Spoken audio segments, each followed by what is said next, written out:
Hey, this is video 26.1. We'll be looking at something called a capacitor. We looked at capacitors briefly last year, but a recap, capacitor is basically two conductors. Usually those are shaped as flat plates. So when I talk about plates, that's just a conductor. It can be a wrench and a hammer. Those are two conductors. You can make a capacitor out of them, but usually they're parallel plates.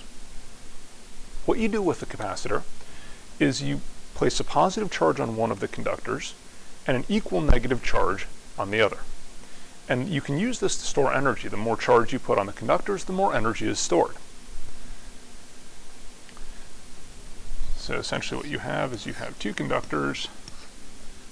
One has a positive charge, the other one has an equal negative charge. I'll call this plus Q and minus Q. And we can define something called capacitance is the charge per unit voltage. So C equals Q over V. There's going to be a voltage difference between the two plates when you put charges on. And we understand Q to be the charge on one plate. Notice that if you look at the total charge on both plates combined, it's 0. But it's the charge on one plate per unit voltage, where the voltage is the voltage difference between the two plates. The unit of capacitance is the farad, abbreviated with a capital F, and it equals a coulomb per volt. Now, the most common kind of capacitor is a parallel plate capacitor. We'll say that we have two plates separated by a distance d. Each one has area A.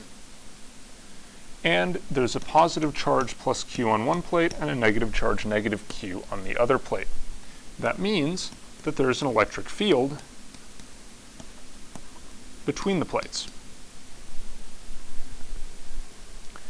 And we're looking for the capacitance of this capacitor. It turns out the capacitance is only going to be dependent on the geometry. In other words, the quantity Q divided by V will not itself depend on Q. So the first step we need to do, if we're going to say C equals Q over V, is find out what the voltage is between those plates when you have a charge Q on it.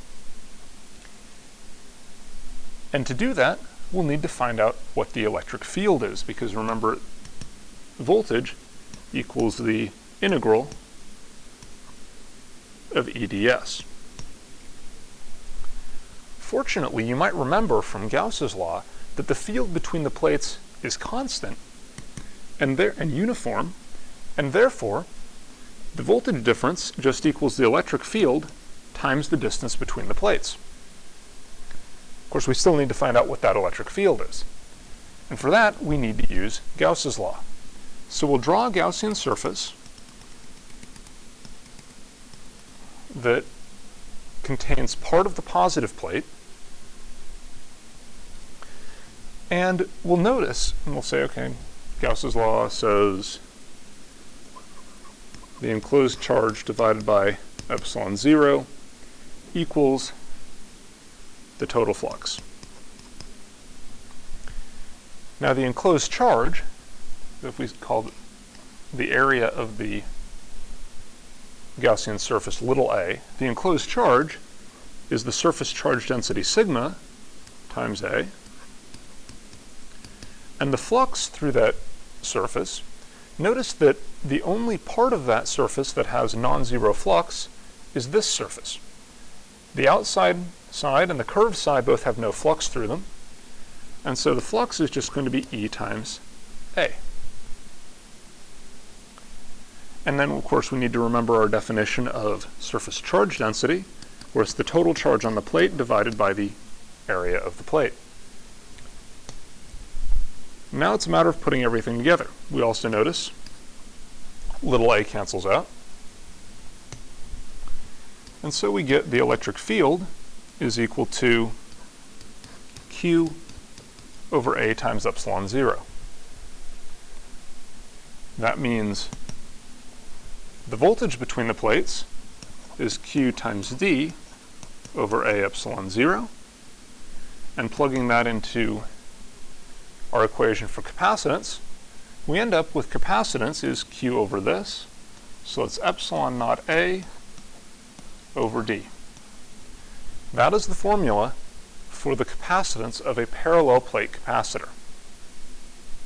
Notice that the larger the plates are, the more capacitance you have, and the closer they are together, the more capacitance you have. You should memorize that equation. You should also know how to derive it. We'll also, in later videos, learn how to derive the capacitance for other kinds of capacitors, but this is by far the most common. Now we need to look at what happens when you connect capacitors electrically. And you may remember from previous classes that you can connect things in parallel or in series. And we'll look at things in parallel first. Now first off, the circuit diagram for a capacitor is just two parallel lines of equal length. It looks sort of like a battery, but the lines are equal length here, which is not how a battery is. So remember, when they're in parallel, it's connected like this, and they're going to have the exact same voltage. So if we call this C1 and this C2,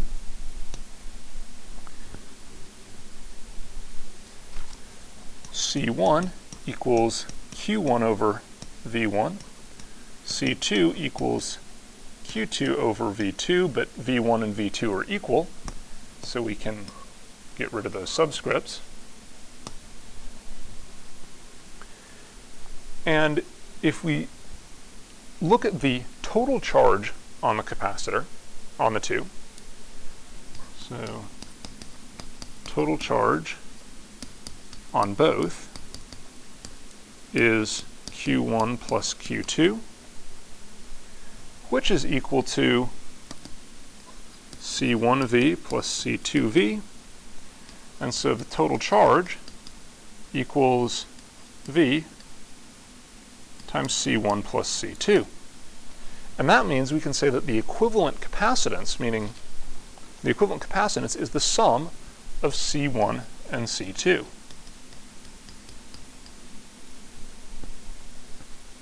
And if we had a third capacitor, we'd add it as well, and a fourth, and so on. That is for capacitors in parallel.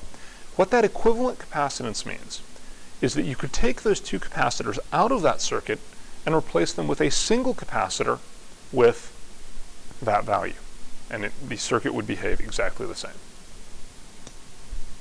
Now in series, you might have guessed it's a little more complicated. Remember, if we have things in series, they're connected like this.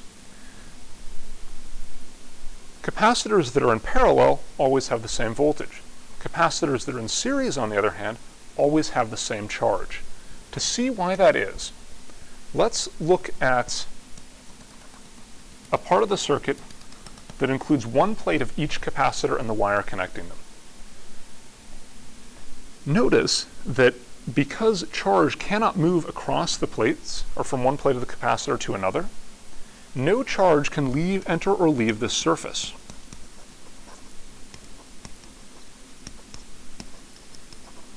That means that if a negative charge shows up on this plate, the equal positive charge must show up on this plate of the other capacitor.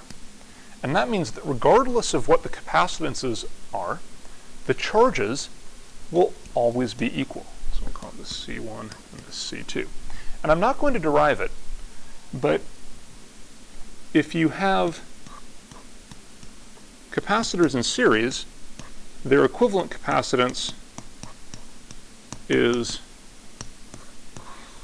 calculated like that. You need to memorize that, and also the formula for parallel. Notice that it's opposite resistors. And as an exercise, figure out how to derive that expression. Now our last thing is an example. This is problem 11 in your textbook. Question is, how many 1 microfarad capacitors, which is a fairly large value of capacitance actually. 1 farad is a huge amount of capacitance. We're going to connect them in parallel, and we want to store a charge of 1 coulomb with a potential of 110 volts. And so you say, okay, well, That means the equivalent capacitance of this combination is the total charge, 1 coulomb, divided by the voltage, 110 volts, and that equals 9.09 times 10 to the minus 3 farads, which we'll see is equal to 9,090 microfarads. And so we need 9,090 capacitors to make this happen, which is a lot. This is why capacitors are not generally used for large-scale energy storage. Now for tomorrow, I'm going to check questions 2, 3, and 5, and also problem 2.